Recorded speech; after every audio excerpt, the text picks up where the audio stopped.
Okay, hello everyone. Welcome to our first Cash Academy team call, February 4th. And I called in the big help tonight. I reached out to Keith because I was really deeply inspired by his new book, Build to Last. And I know I had a little homework for you guys, and everyone got it on Kindle or they ordered their book. So I'm really excited for you guys to read it. Nixon wants to hold it. Here you go.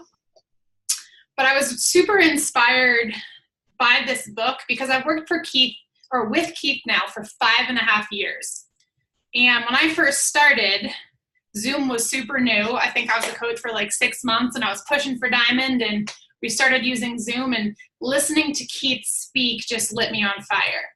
And September of this past year, I shared with the team that I was going through some stuff in my life, and I'm always really honest and vulnerable with you. And I asked Keith in my upline to get on a call. And it was a very painful call for me because I was going through the stuff in life. And there were tears and there were honest words. And I got off that call just feeling so supported by the organization that we're a part of. Although, they're not going to fix all my problems. But Keith reminded me on the call that I did that I will figure it out and I will find the answer. So when I started 2019, I was like, what do I want? Why am I here? How can I serve in a bigger way? And I started to think about, and I don't know if the group name Cash Academy is the right name because that can be misleading, but I genuinely know that I love helping people live up to their potential with this business. And sometimes we get stuck in the mode of just getting Success Club points and posting on social media and doing my sweaty workout selfie. And I know that this business has so much more to offer besides those surface level things. And Keith is the one who has really taught me that. So as I was wrapping up his book, planning out my goals and my mindset and my vision for 2019, I said, what's the new story that I'm going to put together and that I want to write for this year? And it was to help all of you on an individual basis as best as I can maximize this business. Because what I don't want to happen is for you to show up on social media for, 2, 3, 4 years and wonder why things aren't happening for you. Keith taught me the deep-rooted belief and vision and mindset I needed to have. A lot of the how-tos we learn along the way on our own. And I know Keith knows this. He says it all the time. I think you said today in your video, Keith, that the daily vital behaviors, that's a small percentage of what we do. And we teach that all the time. We hear it on the National Wake Up Call, and we get it in our team trainings. So my goal for this, I don't even want to use the word training, but focus for us as a team would be to, I just lost my train of thought. Holding him is very distracting. I forget what I was saying there, but to go above and beyond the surface level stuff. So when I sit there and I plan out my goals, my dream is to create an organization of leaders. And here's why. It's not really just about income and team volume, and that's not what it's about at all. It's that I know when someone is leading, they're leading in their life. They're leading what I call self. You're going about your day confidently. You're living your life with more joy. You have more purpose. And when you become the best version of yourself, as Keith says, that's when this business can really start to take off for you. So I called in Keith to kind of set the tone for thinking about the long game vision for you guys. And I hope that he inspires you tonight. I know he will, as much as he did me in the beginning. So Keith, I'll hand it over to you. Not everyone probably knows your story, so if you want to share maybe a little bit of that, that would be fabulous. And you're the pro, so I'm going to leave it to you. Thanks so much, Colleen. Can you guys hear me? Yes. Can you hear me okay? Awesome. This is the first call I've done for you, Colleen, since you've been a mom. And so we haven't done a call together in like a year. So cool. And it's I think the biggest blessing in this business for me personally, like we always get into this business for different reasons, but to be able to create life on your terms and to give you freedom of time. And I think that if we can write that down, write down freedom of time, because what we're going to talk about tonight, a lot of times we can confuse making money as the end goal. And I actually think the end goal is time. Time is the only thing that it's a limited resource, right? And the money's going to come. The money's going to come for all of you guys as long as you are willing to do what it takes to earn the money. So,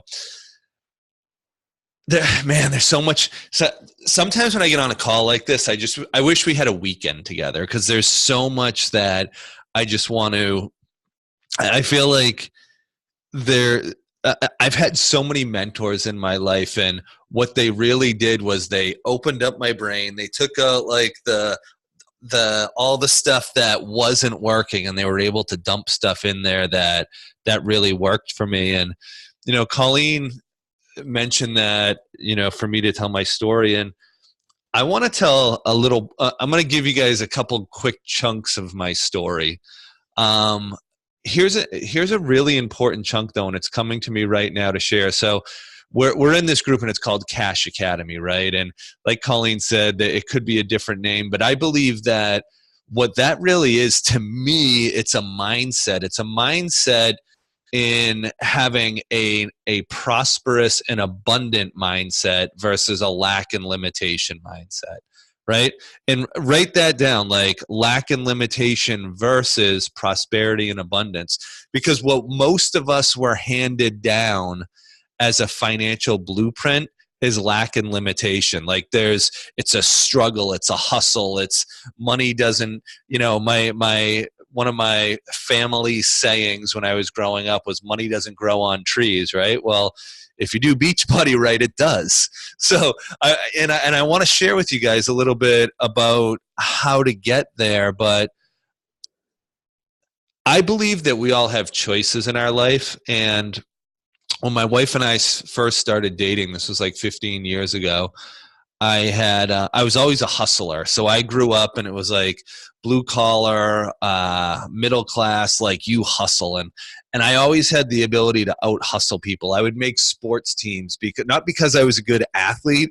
It was because I just had that determination and that drive, and no one was going to outwork me. And I always sort of, that's the way I lived my life. So my wife and I get together, I'm like 27 years old, and I was working this real estate business. So me and a business partner were buying houses, and then we would fix them up and sell them, right?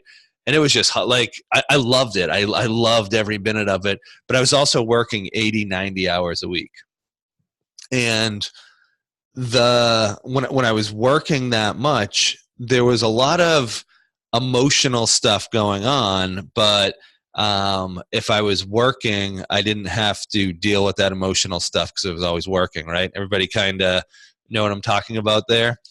So I'm always working. And my wife's mom had a place over on Nantucket. Nantucket's a little island off the coast of Massachusetts. And so she had a little place, so my wife's mom and dad had just gone through a divorce, and it was like my wife's mom got some money and she went and she bought this little place over on Nantucket, and my wife was so excited to take me there. So we go there, and it was a week of like her and her mom just like to sit. They just like to sit around. So it was a week of sitting. Like we would go to coffee and it would be an hour and a half, like getting coffee in the morning. And then you would go to the beach and it would just be sitting in a chair and reading a book. So anyways, I freaked out. Like I didn't know how to handle this. And I started having these crazy panic attacks, and I had never experienced this before. So anyways, long story short, like I hid it the whole time we were there, and I didn't say anything about it, and I didn't share it with my wife. And then we get back, and it was still kind of happening. It was like something triggered it there, and I was like, oh man. So I get back and I tell my wife, and I share with her, and she was awesome. So we were just dating then, and I didn't want to tell her. I thought I was going to like scare her away. I thought she was going to want nothing to do with me. So I share this story with her, tell her what was happening, and then so she's totally supportive. And then she's like, all right, well, why don't we talk to, we had close friends that owned a bunch of yoga studios, and they were like, she was like, these guys seem pretty chill. Why don't we talk to them and figure out, what are they doing? So anyway, she recommended me to a few different people, and I wound up meeting, do you guys know Bob Lucido?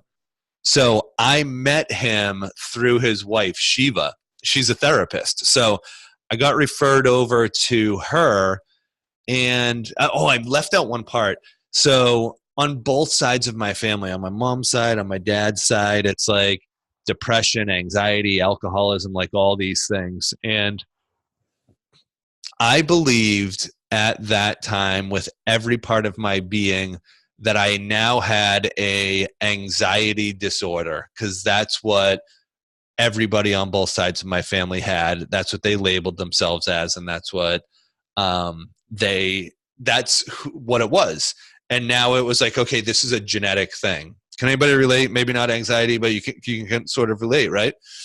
And I know this might make some people a little uncomfortable right now. I'm getting to the good stuff though. So that's in my mind. That's like, oh man, so I'm going to have to live like this now for the rest of my life.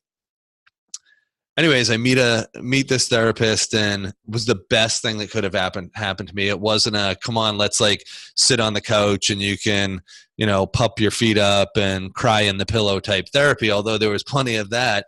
It was so it had taken like one or two sessions, but she got me to really share everything that I was feeling inside and everything that I was sort of holding on to. And the piece came up of me saying, so like I have this anxiety disorder now and I don't know what to do with it. And she started laughing at me, and I got pissed. I was like, what is she laughing at me about? And she was just like, what do you mean you have an anxiety disorder? And she's like, what is that?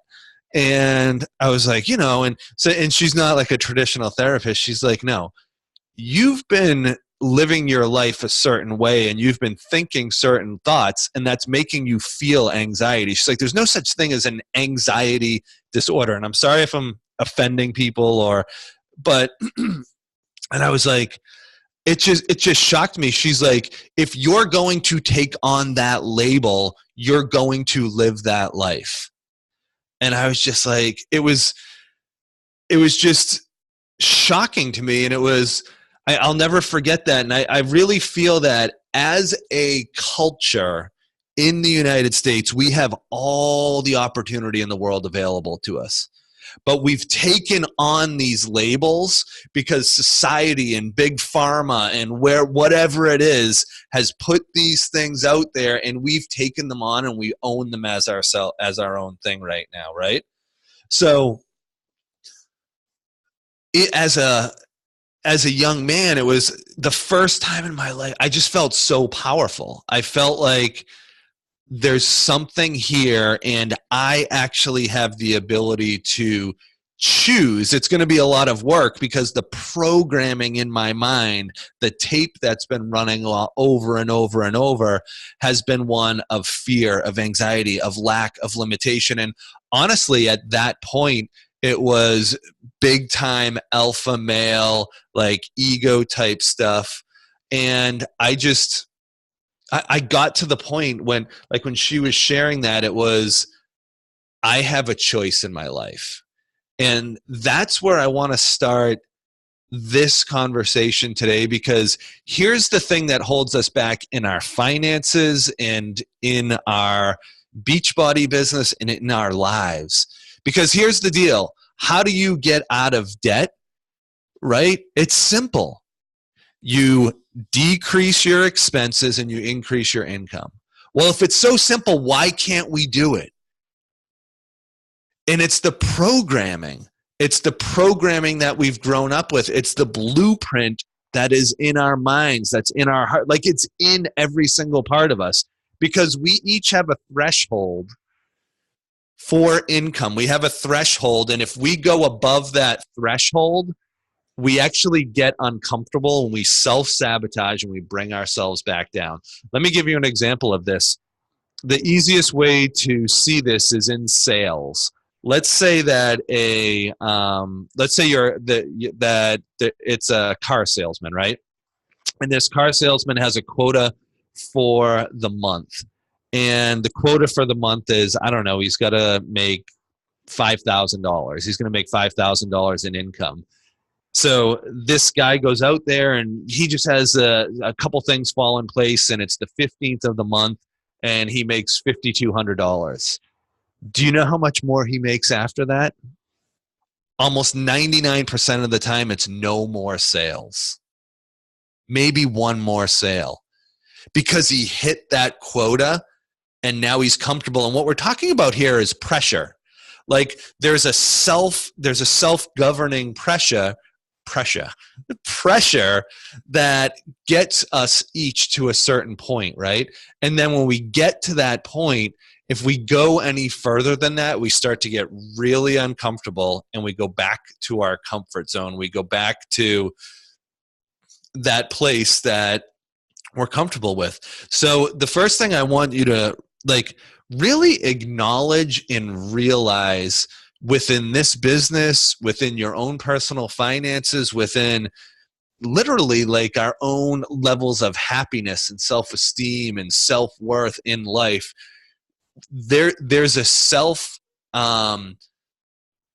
we own it. There's a ceiling that we own that's been created from all the different things around us that influence us, right? I used to have a friend when I was growing up, and so this is a friend of mine, and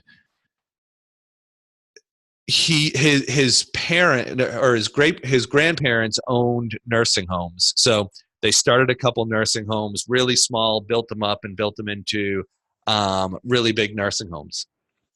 And so now so that's his grandparents. Then his dad wound up owning a construction company. And now here's my friend Dylan. And when I was growing up, here was what everybody in high school said: I wish that I had the money that Dylan had. I wish that I was, in that family. Here's the deal. I talked to him a lot. So we were really close, and I've always been fascinated with this subject of income and earning money and financial freedom and passive income. And so anyways, him and I were talking, and it was hard for him. He was like, I have this stigma that because my family's wealthy, that I just get all this money. And so anyways, he shared with me that he made a personal decision. Well, it was actually his grandfather's recommendation that he doesn't take any of the family money. And here was the thing. His grandfather said, it's not the money that I can. Nice.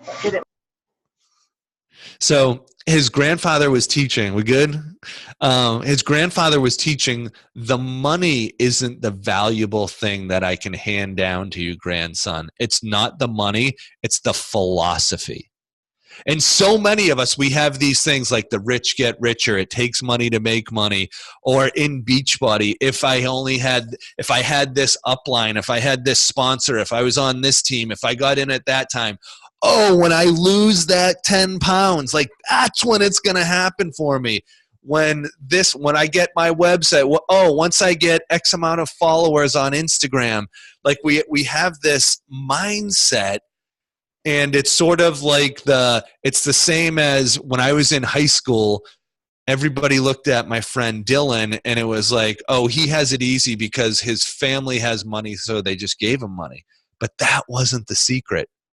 The secret wasn't the money that they would give him. The secret was the mindset and the philosophy for how to live, how to earn money, how to live a prosperous life. So anyways, he went on, and he didn't take any money from his family. So check this out. Super simple. He goes to college, gets out of college, he starts a landscaping company. Little, simple landscaping company, gets things going, sort of builds it up, gets to the point that he has enough money saved, buys a house, fixes that house up, and then sells it, and then has a little bit more money. Now he starts doing a couple more houses. So he gets to the point that now the market's starting to drop, and he takes some of the money that he had earned through buying and selling houses, And with that money, he went and he bought an excavator. And I know it's mostly women, and I don't want to be stereotyping here, but everybody know what an excavator is? So it's the machine that digs the hole that puts in the septic systems. You guys are probably mad at me right now for asking that, but my wife wouldn't know what it was until she had kids, until she had a son. So anyways, so he buys an excavator, but check this out. There was a couple other companies out there, and excavators are expensive. You buy a brand new one, it can be $100,000, $200,000. What he did is he bought a $20,000 used excavator, because a $200,000 excavator and a $20,000 excavator dig a hole the exact same way, right? So he doesn't have a loan on his excavator. All these other guys are out there. He can now bid half the amount of money on projects to the other 2 or 3 guys that are doing work, because the other guys have all these loans. Long story short, all the other guys go out of business because he's charging half the amount of money and getting all the business. They all go out of business. He increases his fleet. Now he dominates the whole entire area with an excavating company. It wasn't the money that got him to that point. It was the mindset and the philosophy.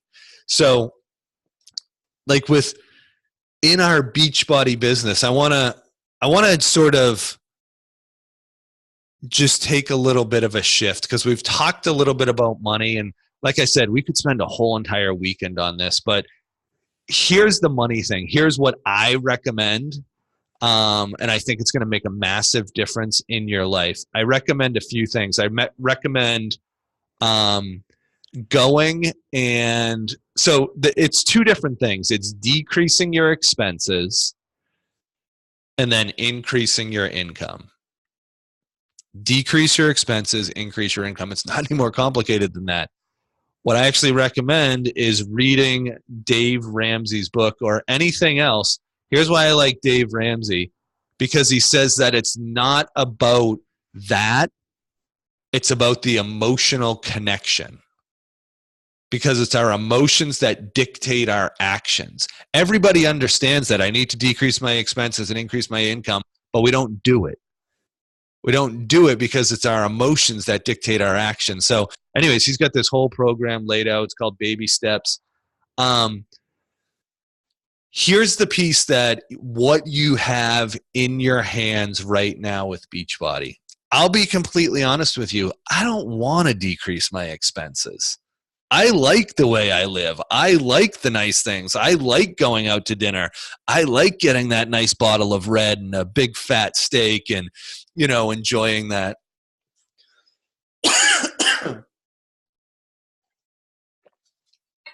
I'm going to take 1 second, you guys.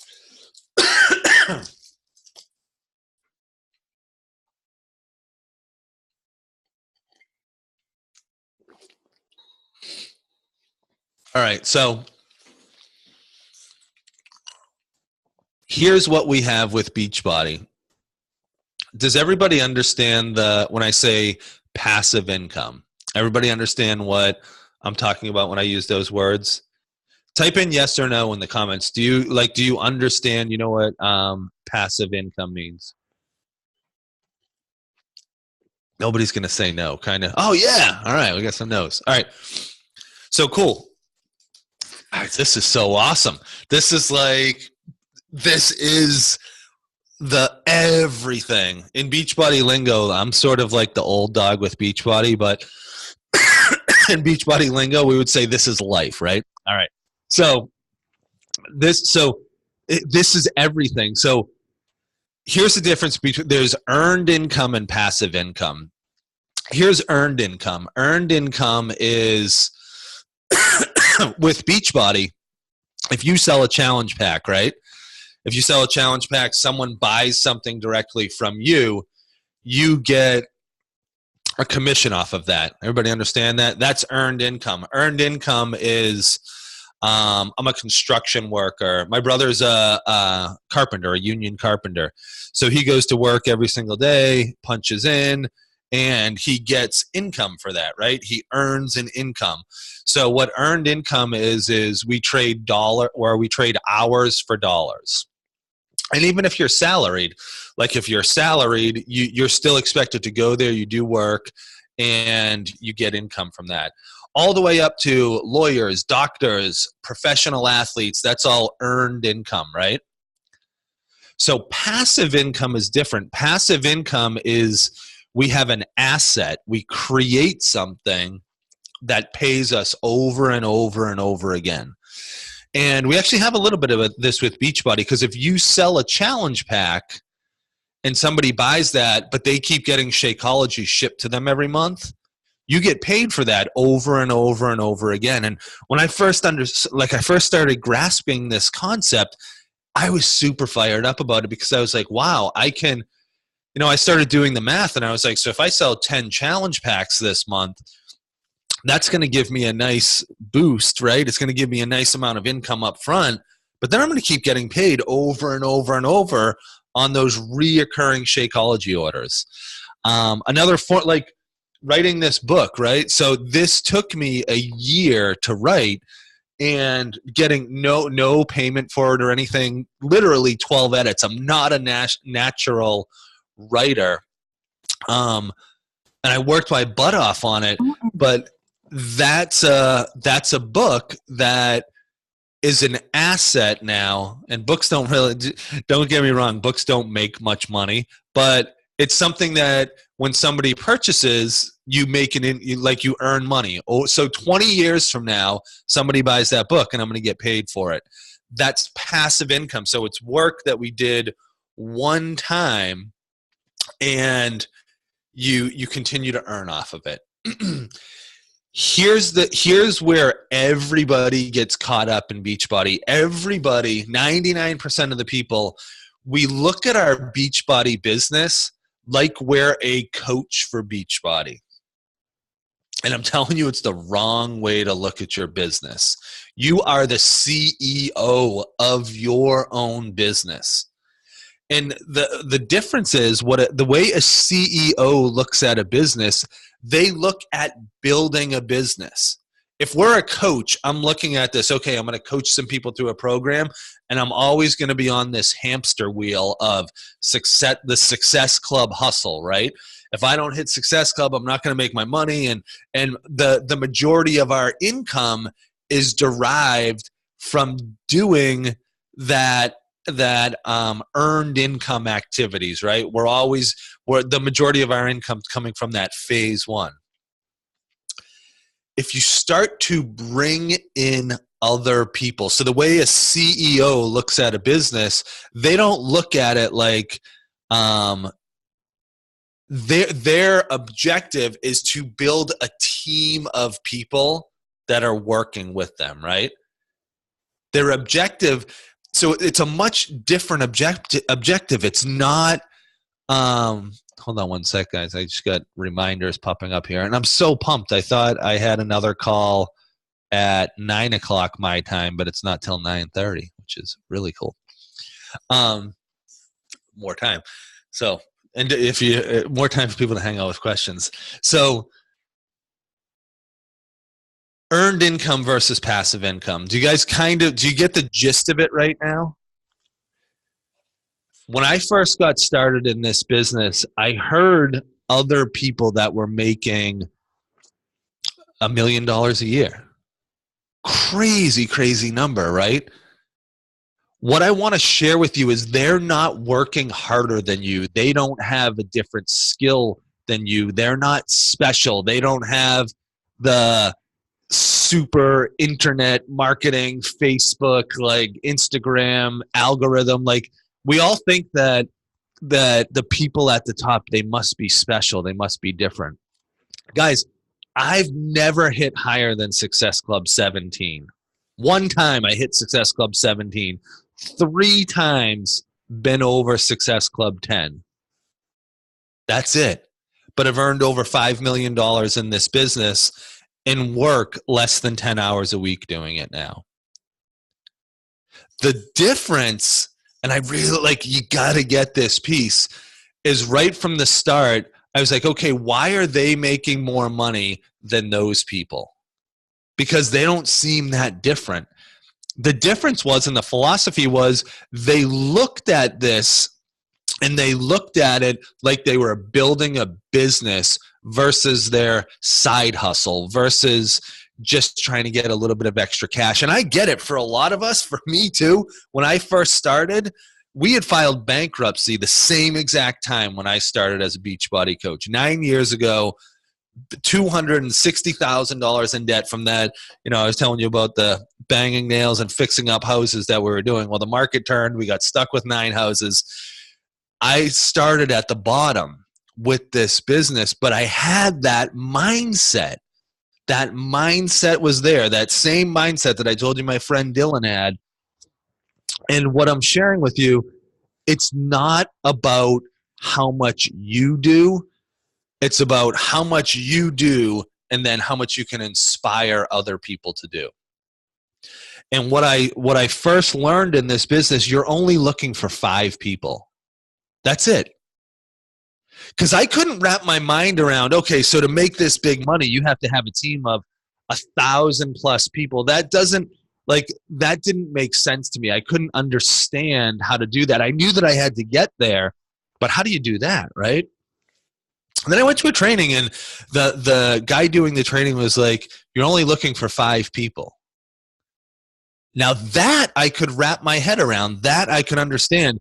Here's what he said, though. It has to be 5 people that are all in 100%. They're sick and tired of being sick and tired, and they're going to run with this thing as much as you are. So we still have to go through, and what I'm sharing here is we don't want to change what we're doing. We want to continue doing exactly what we're doing. What we want to do, and get this piece, we want to change the intent of why we're doing it. What is your end goal? Do you want to be the CEO of a business with this massive downline? Or are you just looking to be on the Success Club hustle wagon? Right? When I got in this, my intent was different. My intent, I wanted to get to the top. I wanted to be at the top. I wanted to be able to do what I want, when I want, with who I want for the rest of my life. That's what I wanted. I wanted to be able to walk my kids to school. I wanted to be able to be there for them. The other day, last Wednesday, my wife was out for a walk with a couple of our kids, and one of my sons split his head open at school and had to get stitched up. But anyways, the teacher called me, and I was able to be there in 10 minutes. Like, that's what I wanted in my life. And in order to do that as a Beachbody coach, there's only one way. You have to become a leader yourself, and you have to find other leaders. So those 5 people that we're talking about, these are real leaders. And that's what we all want, right? That's what everybody on this call wants, because we get, like, we're 30 minutes into this call, and everybody's probably like, yeah, you haven't said anything different than what I already know. Because what we all want, we want leaders, right? And now I'm going to give you what you're looking for. Like, here's the magic formula. How do you find those leaders, and how do you get them to do something? It's a 3-step formula, but I'm going to be honest with you, you're not going to like it that much. Step number 1 is called leading yourself. Step number 2 is positioning yourself. And then step number 3 is mentoring those people you bring in. And Colleen will tell you, Liz, her sponsor, will tell you, anybody that I've worked with will tell you, and my mentors will tell you this. It's the same thing. Here's what we all want to know. How do we find the people, and how do we mentor them? Right? Give me the how to. Like, that's what we all want to know.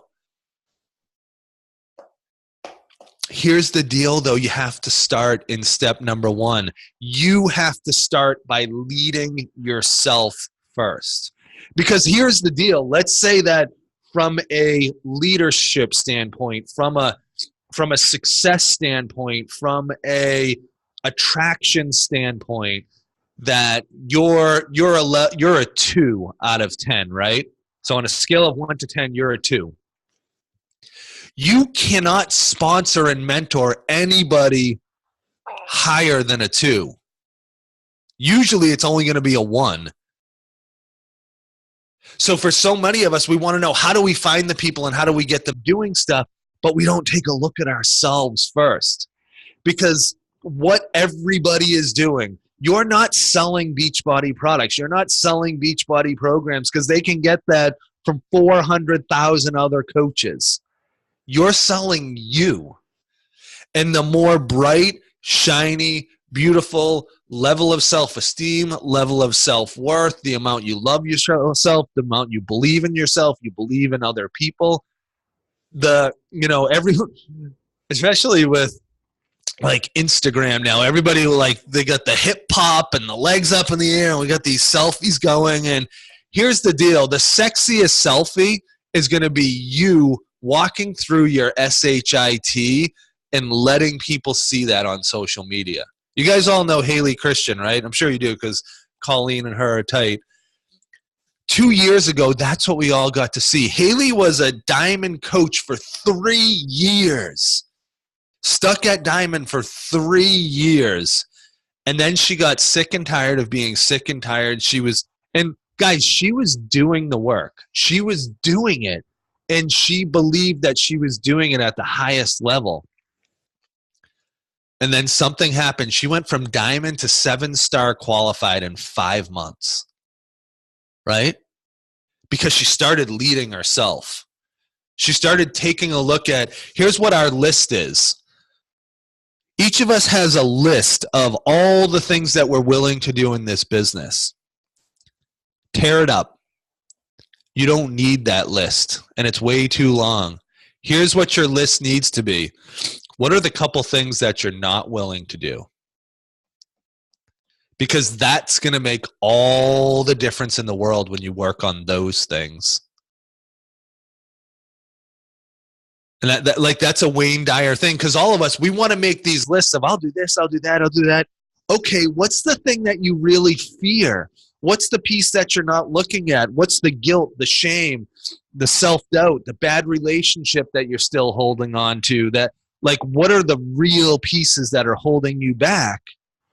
And I know this is stuff we don't want to look at, guys, but this is that's the stuff that's going to make the difference in your business. Because working out, sharing, doing all that, that stuff has to be on autopilot. You don't even need to worry about that. You're already doing all that stuff.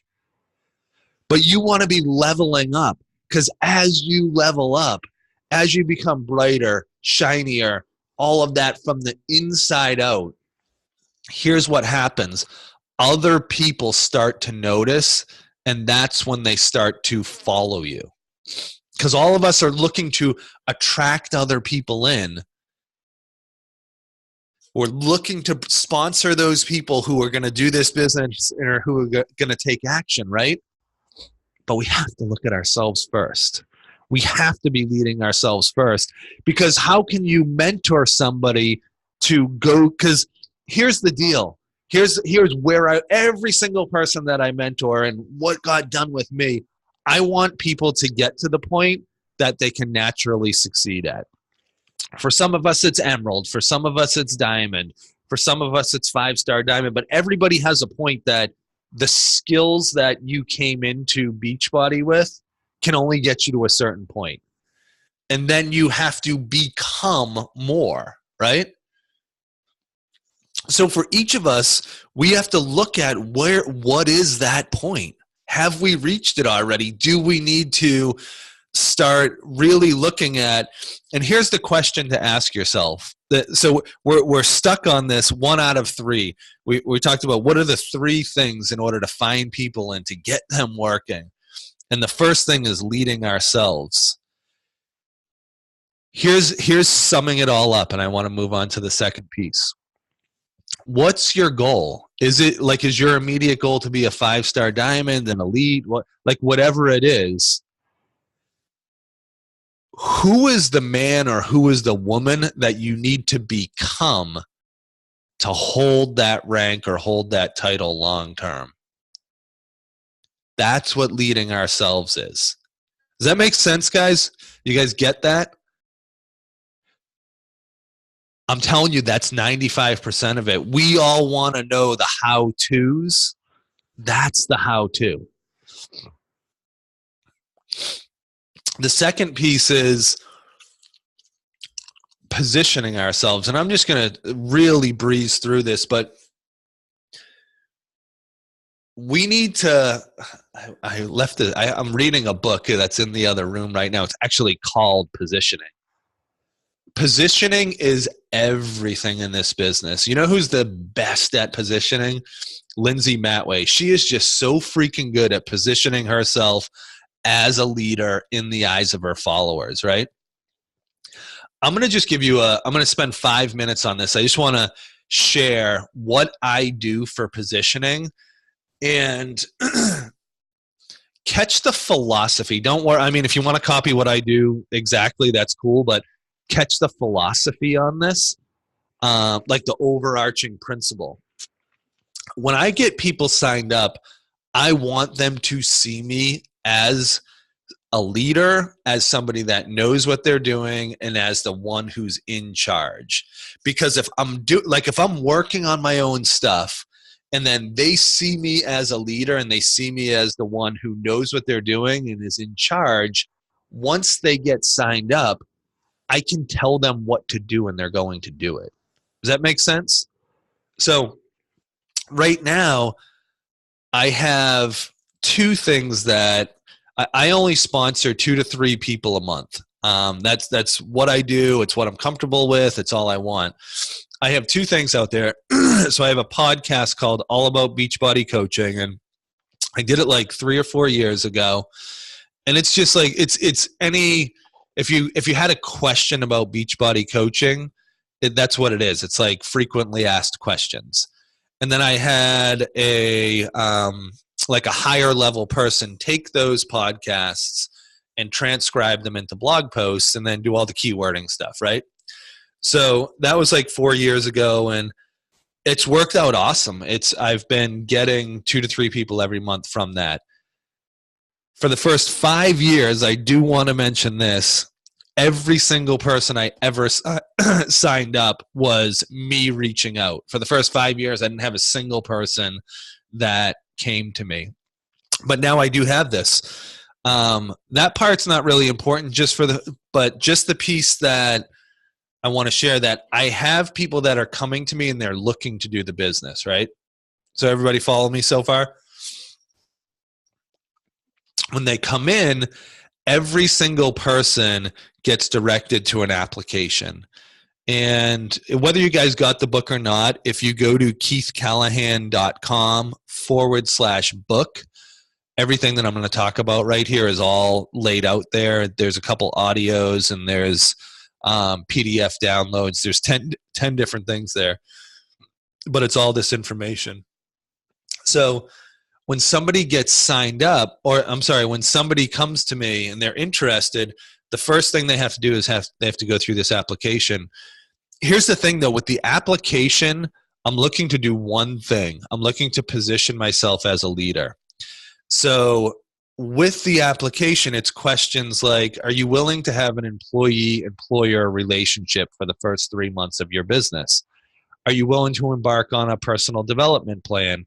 Are you willing to allow me to speak truth into your life on the things that we're going to need to work on to get you to hit your goals? So it's stuff like that. Are you willing for me to recommend books for you to read? But the whole entire thing is, are you willing to do what I say, essentially, right? They fill out the application. This piece has worked really well. So I have an autoresponder. Most people have that. The autoresponder actually says that I'm super busy.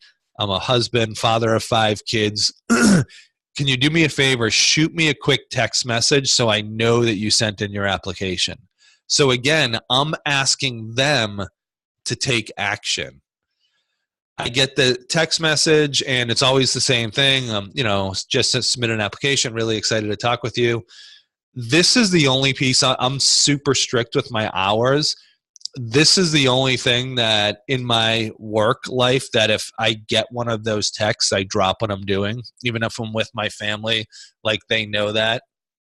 So I text them right back. We get on the phone, and every single time, whenever we get on the phone, without a doubt, the comment is, I can't believe we're actually talking right now, because nobody else wants to get on the phone with people. Everybody wants to automate people and put them in their automated system, but we're in a relationship building business.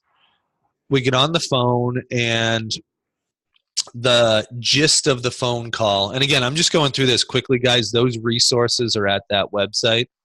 The gist of the phone call is we have a little bit of small talk. I ask them how familiar they are with Beachbody, with coaching, with the programs. And then I just let them know right up front that I'm not the best person. I'm not the best person for teaching you how to do a challenge group with all the ingredients in Shakeology. Where I excel is helping you to build a big business. And if that's what you want to do, I'm the right person. So again, positioning. They get signed up. They get a welcome email from me with 10 things in it. It's like another 5 hours of work. We finally get to the point that we're doing the getting started right call, and their attitude is, tell me what to do. I'll do whatever you want. And then I tell them, like, the number one goal, what we're going to focus on today, not this month, not this week, today, is we're going to go emerald today. Now, I don't have a magic pill. Not everybody does it, but at least 1 out of 3 people, they'll be emerald within the next 24 hours because they're going to do what you expect of them. So I know that I kind of really breezed through that, but so do you guys see the difference now? So I'm working on myself. We covered that. With this positioning stuff, and now somebody's coming to me, I'm not just trying to get a coach to start working. All that happened way, way, way before all this. So when it comes to me mentoring them, I'm in a way different position than if I just randomly got somebody to sign up as a coach, and now I'm trying to get them to actually take steps. Everybody follow me so far? All right. I know, I want to bring this to a close, and I know there's going to be a lot of questions with it, but the mentoring stuff when Craig Holiday, one of the times I was working with him, and I was in that spot where I know so many people get into, and it was like, I've got all these people and nobody will do anything. Like they all talk, they all say they're going to do something and nobody does anything. So he was sitting at a table. I forget where he got the string. He got a piece of string. I don't know if he just carries string with him. All these times I've told this story, I don't know where the hell he got the string from. So he had a piece of string. It was like this long. And he's like, here's how everybody leads people. And he took the string and he pushed it. And he's like, it doesn't work that way. And all of us, we have these people and we're trying to get them going and trying to get things moving. And he took the string a second time and he put his finger on the end of it and he pulled it. And he had already explained to me what I had just explained to you. And he said, Keith, when you're leading yourself and when you're positioning yourself as a leader and you know you're going to the top with or without people, then your leadership is just inspiring them. You don't have to go through all this painful stuff that so many of us go through, and it beats us up, to be honest with you. He's like, if you're positioning, if you're leading yourself and you're inspired and you have a vision and you have a dream and you know where you're going, your only goal is to inspire other people to be able to do the same. And he's like, I don't need to teach you all this mentorship stuff. all of that comes easy once you're doing the stuff in the beginning. And he said, here's your mentorship piece. He goes, the number one thing you need to do is you need to see people not as they are, but as they can be. See people not as they are, but as they can be. You need to love them. Simply love them. Like, you don't need to do any more than that. Just love people. See them as they can be. Because so many of us, like, we get in, especially in this business, we get into it. And, we don't get in. Most people don't get into this business because the finances are awesome. Like, everything, like, we've got it. We've got all the freedom of time in the world. Like, we've got everything all exactly how we want it. We get into this business because we have a glimmer of hope. We have a glimmer of like, we see the opportunity in it, and we're sick and tired of being sick and tired, and we want change in our life. But he's like, you have to be able to see through all the imperfections, because we all walk with it. We all walk with these wounds, and don't see the people that you're mentoring for their wounds. See them as they can be. And that's what I did. I kept it really, really simple, and I saw them not as they were, but as they could be. And I built a lot of trust with the people that I mentored. And building trust is, again, if you're leading yourself, now you're strong enough to be able to actually speak truth to people.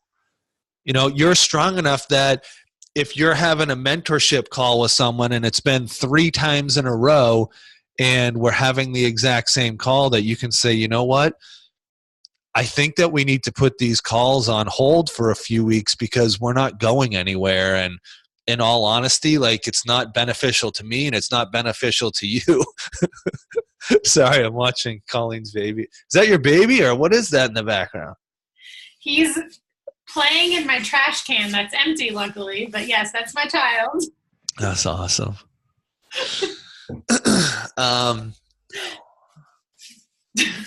Yeah. So, establishing that trust, holding that vision, and then that's when you're doing all 3 of those things, finding those people and getting them to do stuff happens naturally. And then what's going to happen, to bring this all together, that's how you find your 5 people. When you're doing,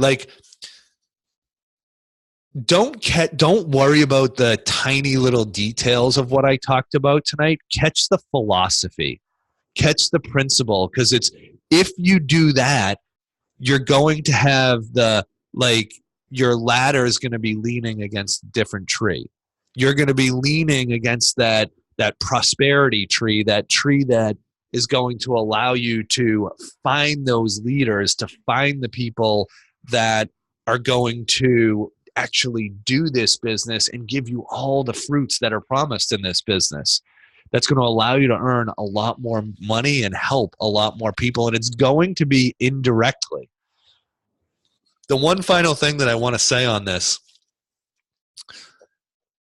is less rewarding in the beginning, because what a lot of us are in right now is we're addicted to the feeling that high success club points give us. Because when we hit high success club points, we get self-validation, we get self-worth, and it feels good. I don't think you need to stop that. But what's going to give you freedom in your life is finding other people to do this business with you. Does that make sense? And finding them at the highest levels. And it's going to take, you're going to have to go through a lot of people to get there. But it's not about the hundreds of people. This business is about the 5.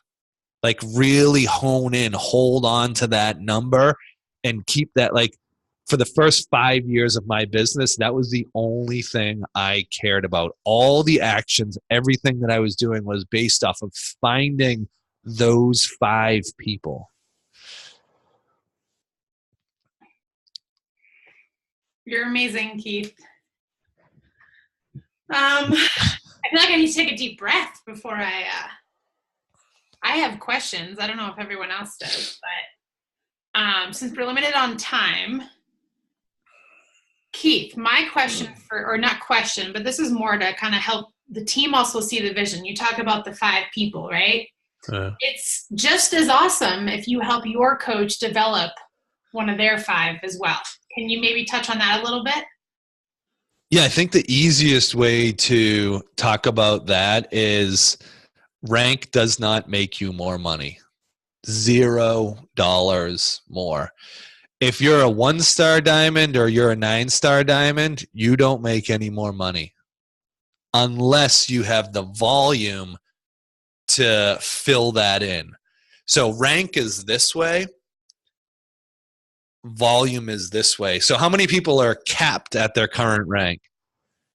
Right? So we worry about ranking up and we worry about why. And I don't think it's necessarily wrong, but here's the deal. Here's a perfect example. If I sponsored Liz and Liz sponsored Colleen and Liz is going away and she's like, I just sponsored this girl, Colleen, and she's awesome, but I'm not going to be able to talk to her. Can she reach out to you? Yeah, absolutely. And you know what happened? Colleen reached out to me and we connected, and I spent time with Colleen right from the start. I don't get any Success Club, any Elite, like any of that stuff, but Colleen turns into a rock star, builds a big business, which builds volume. So, and I don't care how deep down, like the next call that I'm doing after this is Tanya Landis. She's like 6 levels deep in my downline. And for like a year, I did one-on-one personal sponsored, one-on-one mentorship calls with her. And when I say 6 levels deep, like it's this person sponsors that person. And then all of a sudden, boom, Tanya Landis pops up and like she's a rock star. So yeah, really, it's all about finding those 5 people. And like Colleen said, helping somebody that is in your downline find those 5 people, find one. It starts with one, right? Like that's the essential thing. You need to have one person that's doing this business with you. And trust me, that is the funnest thing in this business. When you get that first one person, it's like, oh my gosh. But I get it too, because you had that one person and they were going to do it and they were going to be that leader, and then all of a sudden they went away. Like, where did they go? It's just, like you're going to have that. And one other thing just to say with that, Craig used to always say, you can give the best presentation to the wrong person or the worst presentation to the right person. So a lot of times we beat ourselves up. Did I say the right thing? All that stuff. As long as you're out there and you're doing the work and you're working on yourself and you're getting better, you're going to find those people eventually. I love it. I'm glad you touched on that, because our organization is growing so deep, and it's such a beautiful thing to see that. I call it passing the baton. Like I'm leading self, and now that person wants to pass the baton over, and it's such a beautiful thing to watch happen on our team. If you guys have any other questions, throw them in. We'll have time for one more. But I do have a question. Keith, what would you say when someone is sharing the business? Like they love the business, they're excited. Do you have tips for someone on maybe best practices or, I don't know, like strategies to share the business with people? Because that's what you did for 5 years. Yeah. I honestly think that so here's my number one tip for sharing the business. We have levels of belief. We start out and we all kind of came in the same way. We believed in the products, right?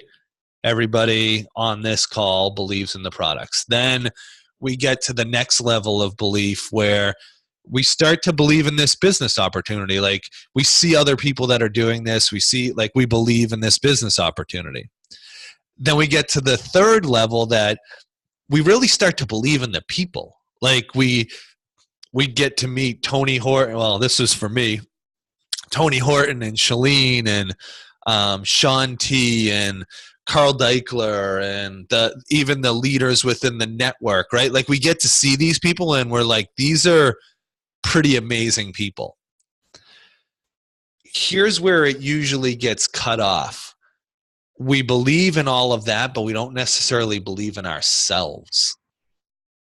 And when we're sharing the business opportunity, if we know without a doubt, so the fourth level is belief in ourselves, right? Let me just repeat those: belief in the products, belief in the business opportunity, belief in all the leaders, belief in ourselves. So we have to climb these levels of belief. And there's a fifth level, a bonus level, and I call it the knowing level. This is where your business will 100% take off like it can't not take off. And this is what happened with my sponsor, Bob. Why don't you put something over your nightgown that has... So he ascended all these levels of belief, and he believed in himself. Like he believed in this opportunity. He believed that he could do it. He knew that he had the ability to do it. But there was still one thing, like he didn't know without a doubt that he was going to build this business. So he went out to Summit. He got to meet all these, it was his first summit. He got to meet all the people that I just mentioned. He had been trying to get me to work the business for 6 months prior to that. And I just got sick of listening to him. Finally, he reached back out to me and he was like, you know what, Keith, this is the last time I'm going to bother you. And then he went off on this tangent. I didn't hear one word he said, but my heart heard he's going somewhere with this and he's going with or without me. That one thing changed everything for me. So for all of us, getting to that level, that's the number one thing I can recommend for presenting the business opportunity, because when he got to that level, that clicked something in me and I went to that level right away. I knew I was going to run with this business. I knew I was going to build a big business. When I first started, here's what I did. I was super fired up. I talked to 10 people a day, told them that I was excited about this business, told them that the people that get in with me in the beginning are going to benefit from this. Would you do me a favor? Would you just jump on and check out this business opportunity? And I didn't care if they signed up. I didn't care if it was for them. I just cared if they would check it out. That was it. But I did it over and over and over again and followed up. And then we had some people sign up and then I helped them do that over and over and over. We make this business way more complicated than it has to be. So whether you're doing whatever you're doing, it's your belief and your passion that's going to inspire other people to sign up. Does that make sense? I still remember your levels of belief, and I still use that too. Oh man, it's like you're just in my brain. You took out my old brain and put a new one in. Okay, we have 2 good questions that we'll ask quickly, if that's okay. Yeah, I have till 9:30, or 9:25. Okay. My time. When you're speaking to new potential coaches, if there's someone that's kind of resistant to your leadership from the get-go, do you still sign them up? So you're talking with someone and they're resistant. Yeah, I'll sign anyone up. I don't care. I'll sign anyone. So I'll sign anyone up, and I'm very selective who gets my time. Like if we're not jiving and on the same page, then they go into group training. Okay. Group training only. Okay. I believe that answered her full question. The next question, someone has been leading themselves. People are telling me. Hey, Colleen. Yeah. Can I go back to that question real quick? Yeah. So I think this is a really good piece. So I've actually signed a lot of people up this way. We're on the call and you feel that resistance. So like they haven't signed up yet, but we've all had this where you can feel some resistance there. I'll actually call them out and say, you know what? I don't think we're going to be the right fit. Like this doesn't sound like something that's going to work out. I've kind of explained how this works. I believe this is an amazing opportunity, but it seems like you're not feeling it. And every single time they're like, no, wait, like, hold on. So again, that's a positioning thing. It's me saying, I don't need you. You know what I mean? And you push back. And it's kind of like, if it's mostly women on this call. So if you're giving a guy all the time in the world, like when you were dating, and he's like, he's not really responding. And the second you're like, you know what, screw you. And then like, he's like, whoa, where'd you go? It's the same exact thing.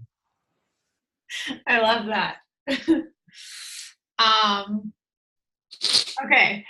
The next question was, this coach feels like they've been leading themselves and people are telling her that she is inspiring them, but she's not getting anyone to actually take action. What piece is she missing?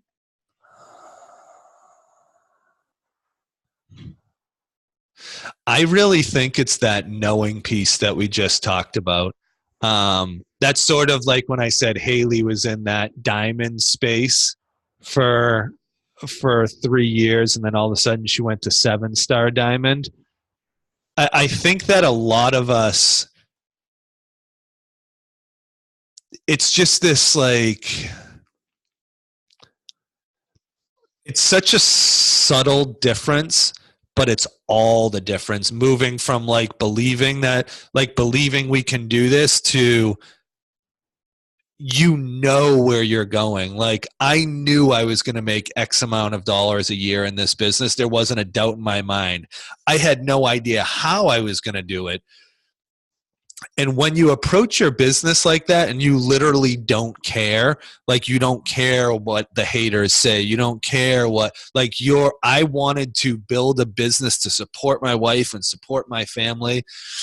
And then you're taking all the actions. Like, it's that energetic shift that changes everything. Does that?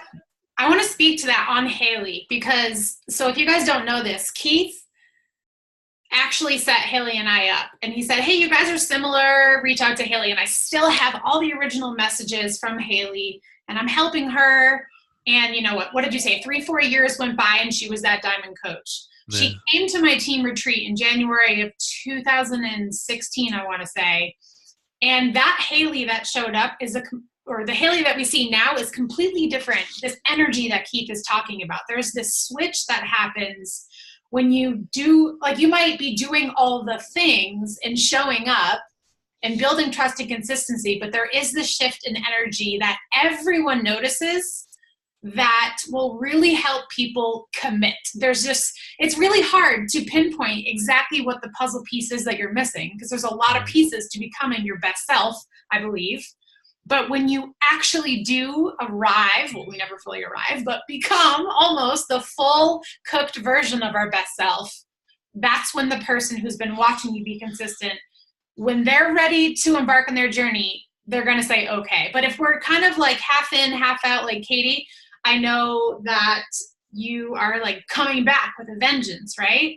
So people are going to have to wait and consistently see you show up and be that awesome Katie and be the best you.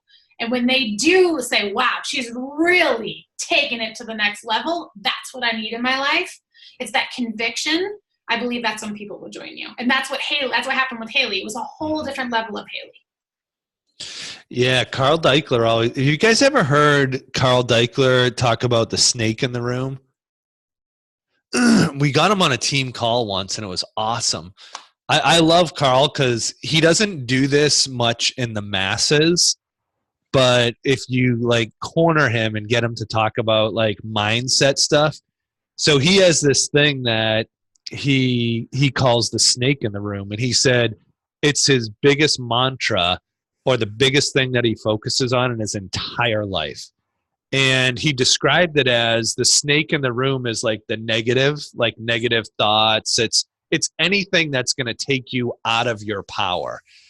And he said, like, if something happens and we get into fear, or we get into anger, or we get into guilt, or we get into shame, that's like a snake biting you, right? And he said that if you're aware enough, your awareness can prevent the snakes from biting you, and you can stay on point and stay where you are. But it's like sometimes you're going to get bit, and sometimes you might be getting attacked by snakes all over. Anyways, his point of the whole entire thing was his goal in life is to not get bit, and if he does get bit, to get the poison out as fast as possible. And I think like what Colleen, like that's everything in this business. And some of us, to be honest, we got a shitload of poison that we need to get out so we can be in our power. And yeah, that is like, that's what Haley did, because she was living in those excuses. She was living in that mindset of all those family things. Her sisters telling her that she would never amount to anything, that she was dumb, that she was stupid, that she, like literally, like that was the stuff she was carrying. And then something clicked, and it always happens in an instant. We like everything doesn't go away, but we change in an instant. And she changed in an instant, like something clicked, and there was a few things that led up to it, but all of a sudden everything was focused on where she was going. It's funny. So Haley, like, she prides herself on the awkward, shy girl, right?